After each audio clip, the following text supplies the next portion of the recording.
Hello and welcome to this episode of Frack The Canon. Sans the girls, it's just me and CJ. Yeah, we're gonna talk about Frack The Canon. I don't know why I'm having trouble doing this. I'm so used to having René and CJ, but we're not. I mean, René and Sarah, but not today. Anywho, CJ, what is up, good sir? How are you doing? What's up, buddy? How you We been? are René and CJ. I know. For those just tuning in. Yes, That's this all is. right. I miss René and Sarah as well. Tear. All right, so you want to give a little breakdown of what we're going to talk about today? About because you got me into this show, My Hero Academia. Do you want to give us a little breakdown of what we're going to talk about? Sure, I'll take that as you saying that I'm better than you. Sure. That's exactly what I'm saying. So what Yeah. happened? All right, so My Hero Academia. If you like anime at all right now in this world, in this life, then you probably like this show right now because it is kind of a phenomenon right now in the anime community. Mm-hmm.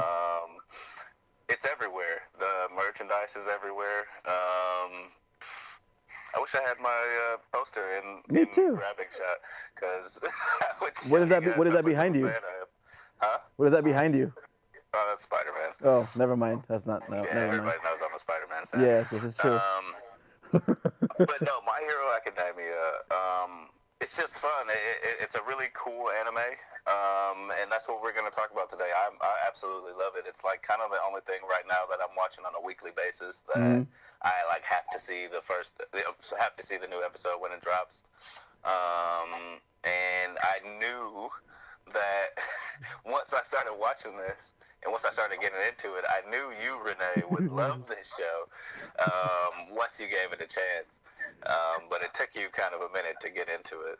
Yeah, it did take me a minute. So let's talk about My Hero Academia. So there's a poster of the world, right? Let's talk about the main character of My Hero Academia. His name is Deku. His name is Midoriya, but they call him Deku. And he is, in this world of My Hero Academia, people are born with quirks, right? But he is not born with one. He is quirkless, which is kind of a bad thing for these characters, for this world. It's not common, right? But he is this guy, like you said it too. He is our hero. He's the journey we're following. I love the character, dude. I think I love him more than I like Spider-Man. And I don't know how. Anywho, he's our hero. He can't go into. He wants to be a hero so badly. And you go to My Hero Academia, or is it My Hero Academia, or is it called UA? What's Yeah, UA. I think it stands I don't know what it stands for, but he is so sad because he wants to be like the greatest hero of all time is All Might, which is pretty much an analog to Superman. And he does something that gets him in there because again, everyone in this world is born with powers except for him. So it's the first clip. Can we play that first clip, please?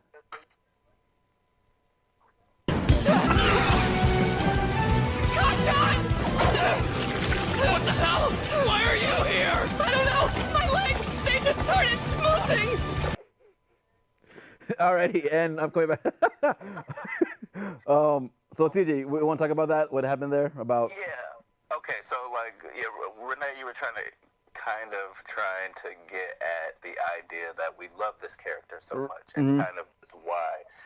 And like you said, like setting up the world. It's kind of like a reverse X-Men world. Yes. And where in X-Men, mutants are the minority, and so they're the ones that are kind of cast out. They're the second-hand citizens, kind of, Well, in this world, it's the opposite of that. The majority have superpowers, and those who don't have them are like Izuku Midoriya, the main character, are called quirkless. And in school, that kind of him growing up in school, that kind of manifests as him being kind of a nerd, the outcast, and him getting picked on and bullied. And that, which I think is cool because it translates like to normal high school, popular kids. Of course, obviously, the popular kids would be those with superpowers, and those without them would not be super powerful. So when we begin the show, it's him, like you said earlier. He dreams of being the greatest hero of all time.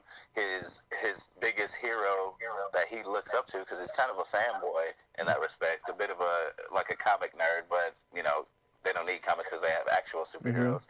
But he's kind of a fanboy of All Might, who, like you said, is our Superman analog. And he wants to be just like him. And even if he doesn't have superpowers, he wants to be the greatest hero just like him. Just because All Might's presence is so inspiring, you know what I mean? He wants to be that inspiration.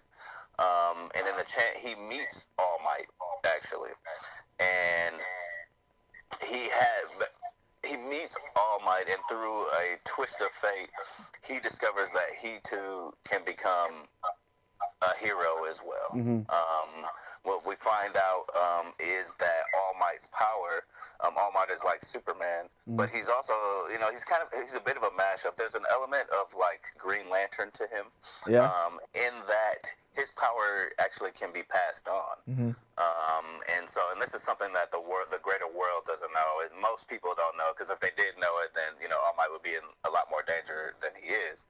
But this is something that most people don't know, and so once he is so inspired by that last clip that we just showed of Midoriya rushing into the fight without even having superpowers or no hope of saving his friend, he's so inspired by that action that he decides, this kid is worthy of being my successor. This kid is worthy of me passing my power on to. Also, I found this. Yes, there you go.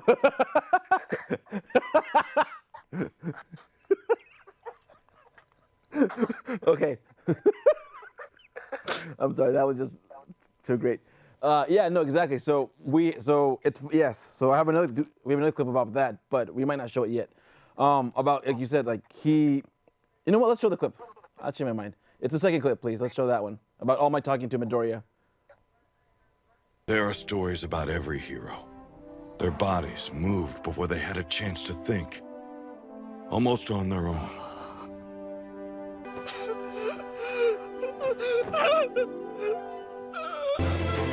You never told me, Mom, the words I needed to hear. Young man, you too can become a hero.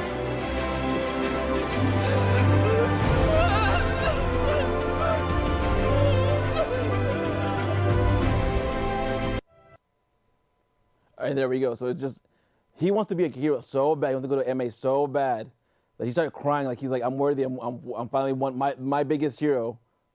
All Might said, yes, I'm worthy to be a hero, even if I have no powers. I teared up the first time I saw that. I'm like, this is like, and I didn't even know that character at all that well, but it was still a very emotional moment for me. What did you think of it, CJ? It is a very emotional moment because that's the end of, I think, episode 2. Yeah. And the whole character arc of Midoriya before we get to that moment is this whole, like, he's pretty much a loser, like, his whole life. You know what I mean? Like, but that doesn't stop him from trying really hard. We were talking the other day about, like, who this character is, who he's like, and I had started off by saying, oh, well, he's like Spider-Man, and that's kind of why I like him. But no, he's not like Spider-Man. He's a lot more like Captain America, actually. The fact that he just wants so bad to do the right thing because it's right. You know what I mean? Like, and he wants to be an inspiration. The same kind of inspiration that inspires him. And because of that, like, we like him, we have this affinity with him, because this guy who's trying so hard without any resources to do the right thing just because it's right. And then when he finally kind of gets that win at the end of episode 2, because he even says it too, like, my mom didn't even tell me what All Might just told me. Yeah, you know exactly. Like, my mom said, like you couldn't do this, you know what I mean? But, like, this is like the first time he's ever gotten any encouragement that he could do what he has dreamed to do, and yes, that is a powerful emotional moment. It was a great one. I loved it a lot. So he goes into MA, which I knew he was going to do it, because it opens with the opening credits that say, this is how I became the greatest hero. And what I like about him, about Midoriya, something we saw in the first clip, was that he analyzes. He's always thinking like 4 or 5 steps ahead. Like, if they do this, I'm going to do this. I have these options. This is how I can react. If they do this, I do this. If they do this, I twist it and pivot to this.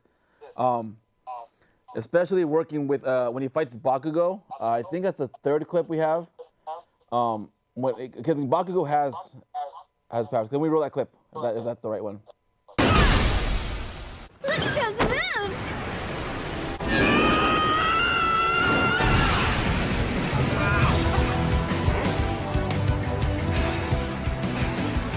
I analyzed every amazing hero, even you. I wanted to learn everything I could about them. You can call me Deku, but I'm not the same helpless, defenseless kid anymore. From now on, Deku is the name of a hero! I forgot about the speech, but that speech. Okay, so first of all, let's go with that. I forgot. We'll talk about speech in a minute. But it's just like Bakugo was always attacking him. He's so angry at Deku at Midoriya that he's even in there. He goes, "I'm gonna kill you. I'm gonna destroy you." But Deku just out of his smartness, to be a hero, to need to survive. He's analyzed everything so much. He wants to be. He's like you said, he's such a fanboy that he's studied everything. He's gonna do this. This is how I counterattack, and this is how I get ahead of it. Your thoughts, good sir? No, yeah, and I love that because, like you said, he's a fanboy, even of his bully. Which Yes, dude. Bakugo is his bully in this series. And he's such a fanboy of good heroes that he can even recognize how good Bakugo is. Bakugo's a bully because he views himself as the best, but he is, like, really good, and Midoriya recognizes that, and he idolizes him because he's really good, and he idolizes good heroes. And in that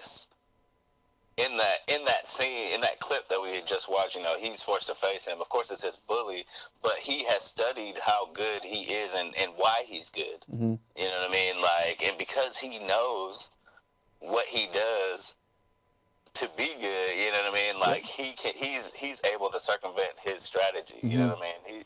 He's able to get around what he knows he's good at to show, well, or to in order to be good himself, you know what I mean? And like you said, like, yeah, that's a really good thing. He's such a fanboy that it makes him a better hero because he's a student of good heroes, right? You know. And that speech too about about Deku. So let's talk about that too. So Deku is a Japanese pun, right? His name is Midoriya, but I guess in Japanese writing, if you remove a character or something, it becomes Deku, which means, you know this better than I'm so confused by that. What does that mean? Like what is? So no, yeah, but I guess like Deku is like a derogatory term that Bakugo calls Midoriya. But yeah, like what you said, basically, it's pretty on the money. When you spell Midoriya in Japanese, if you move a character, it changes the meaning from Midoriya to Deku. Deku means useless. Right. So it's just like a play on words. So Bakugo, like when they were kids, they show a flashback, probably around grade school when you're learning to spell stuff. You know what I mean? Like he makes a joke about Midoriya's name, and he starts calling him Deku in front of all the other kids. You know what I mean? And so that becomes his new moniker, you know what I mean? Them making fun of him. Oh, Deku, he's useless, Deku. And so that kind of sticks when they finally get to high school, you know what I mean? Of course, he's still calling him that. But, and then again, like I told you, that's like my favorite freaking line in the whole series. As we just watched there, as he's standing there in his freaking battle damaged outfit. Which, by the way, he's such a fanboy. His outfit is a costumed version of what All Might looks like. Can someone find a picture of All Might and then switch to the picture of Deku? All Might is in his. So that's All Might, right? And then if we can find one with Deku with his costume on, I think we have it. But if not, then so right there, his hood, his cowl. If you bring it up, it's a smile. If you were to bring up the hood, it would have the years of All Might's hair, and then just a permanent smile, which is right there underneath on his neck. On his neck, yeah. So it's like, his costume is made to look like what All Might, because he's such a fanboy. But anyways, as he's standing there, and this is like pretty much the first in that episode. It's pretty much the first episode where he stood up against his bully. He was made to by their class assignment. But it's pretty much the first time he's able that he stands up against his bully, Bakugo, you know what I mean? Like, and he finally, because and with the help of what some girl thought, you know what I mean, like a girl in her class, his love interest, Uraraka, she didn't know that it was like an insult, you know what I mean? She's just like, oh, I think it sounds kind of cute, you know what I mean? Yeah. Like, and that enough, like so many of us hopeless nerd dudes, and then some chick comes along and gives us a quick compliment. Of course, that would change our complete perception of what we thought of about it, you know what I mean? And so, Yeah, I know that. I love that line. I know that all too well, CJ. What's up? I know that all too well. Name me is all I'm gonna say. That's all I'm gonna say. I sure do. Anyways, but I love that line. Yeah. In that, where he finally like accepts it. He's like, because he actually chooses Deku as his hero name. Yep. You know, and he chooses that like in spite of being called that like as an insult his whole life. He said, you know what? No, like from now on, Deku is the name of a hero. Like you can call me that if you want to, but like. That's good now. I'm taking that back. Yeah. You know what I mean? I'm taking Deku. Like. Okay, so story arcs and story moments. That was your favorite line. That was your favorite. My favorite moment is there's a character called Todoroki. I call him Icy Hot because I don't know what his superhero name is, but he's half fire, half ice. Well, Bakugo calls him Icy Hot too in the show. Well, I said it first. No, I didn't. Obviously not. But there's a clip that even this character Todoroki didn't want to. I didn't know about the whole dad thing. It was I guess I learned it as the Inuit, but I guess he always used his right side, because it's only ice. His fire side is his right side is his dad, his fire, and he never wanted to. He hates his dad. And there's a fight where they're fighting. When he says it's your power, it's not yours. It's your power. Don't use it for your. And he emboldens Todoroki so much to use his right side that he goes, all right, you asked for this. We have a clip for that. Can we play that? Amazing. Why are you smiling? With those injuries, in this hopeless situation, you must be crazy. Don't blame me for what happens next.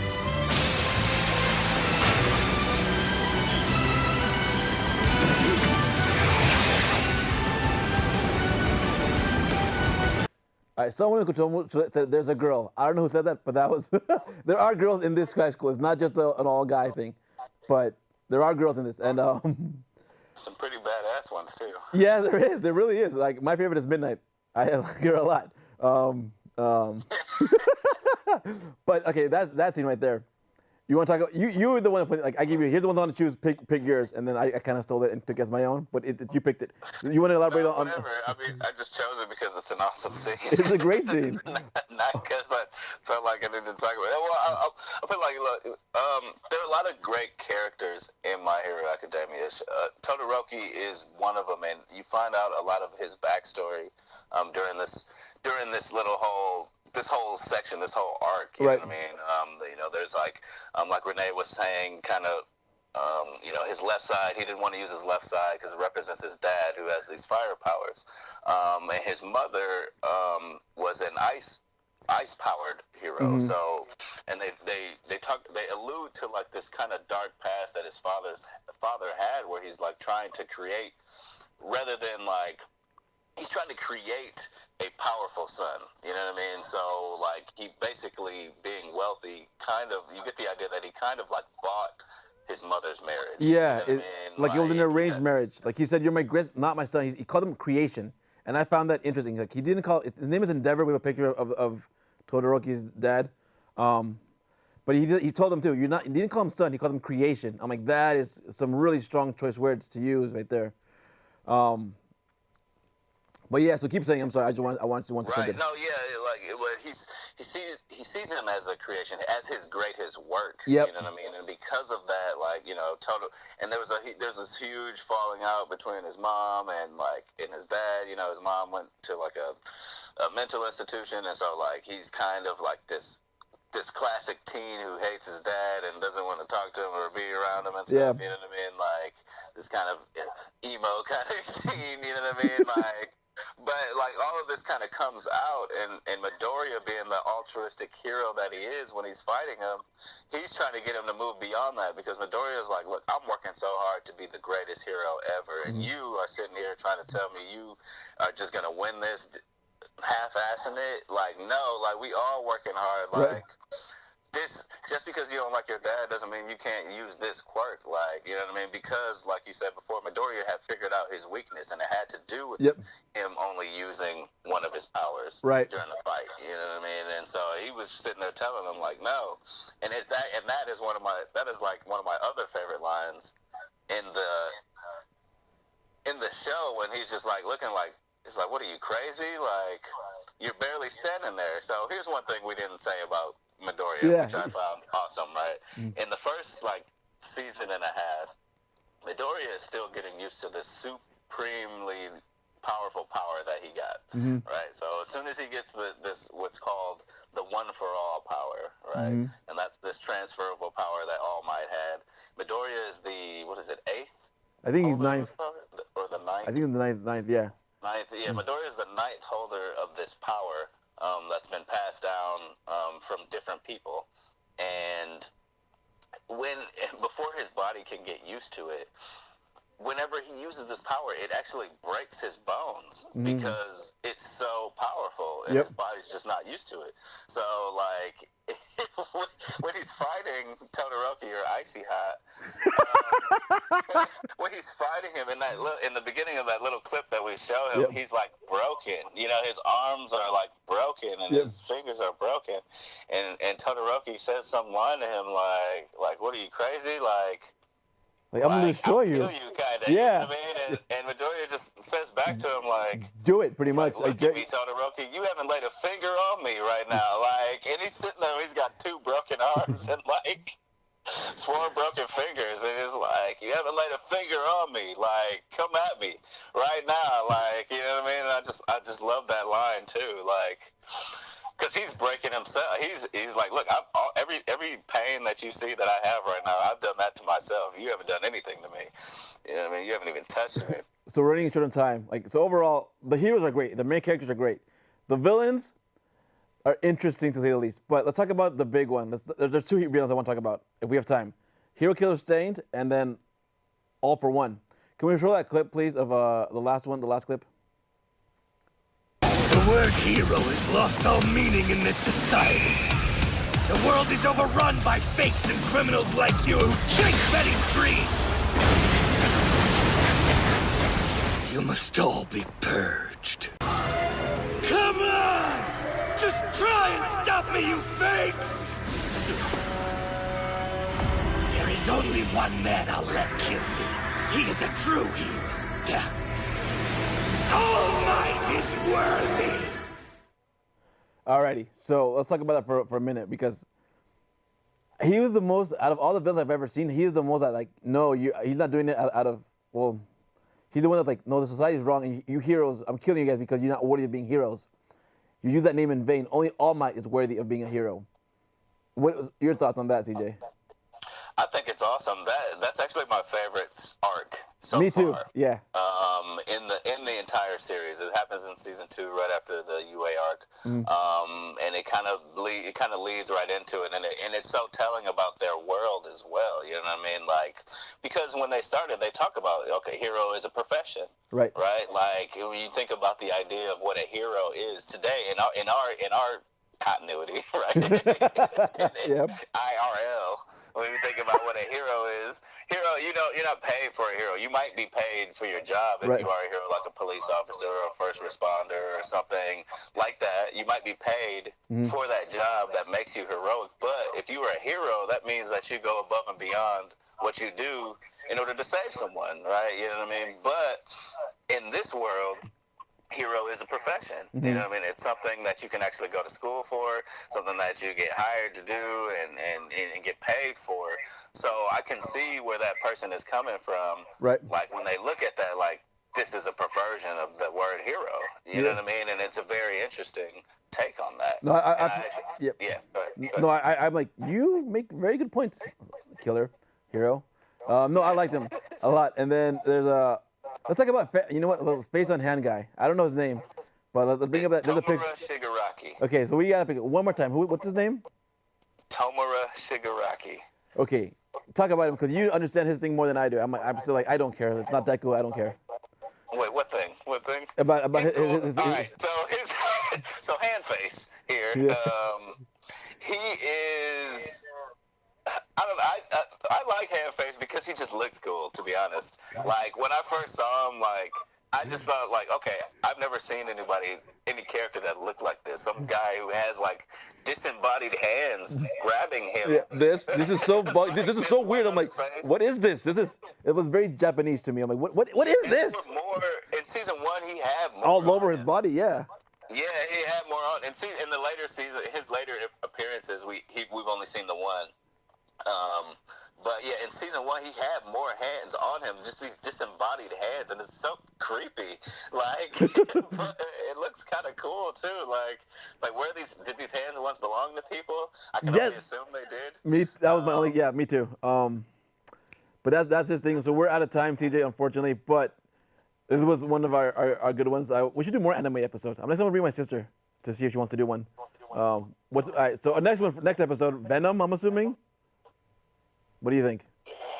We are pleased with that choice. Yes. Yes. Alrighty. Venom is. All right, guys. Bye. Frack the Canon. And you mighty morphin. I can't say that.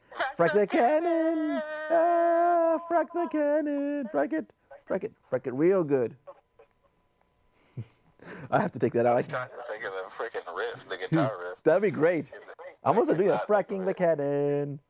Frack the Canon. Yeah, scratch and burn.